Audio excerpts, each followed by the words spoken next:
Hello friends, so ngayon sa may AirAsia ako napunta kasi hindi ako ini-entertain nung Cebu Pacific, so dito na lang ako na agent, hindi niya ako ini-entertain.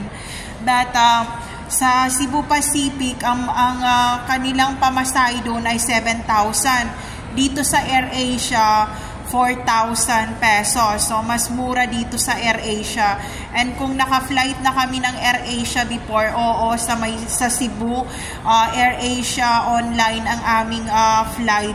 And sana safe flight naman ang AirAsia. So, ayun, we go back to Davao and Cotabato City, Mindanao. So, see you tomorrow to Davao and Cotabato. So, ayun, kasi madaling araw yung flight ko na naman ngayon. So, ayun, mag-online muna ako saglit and then tingnan natin kung ano mangyayari. At least naka-discount na ako. Malaking discount na yun. So, ayun lang.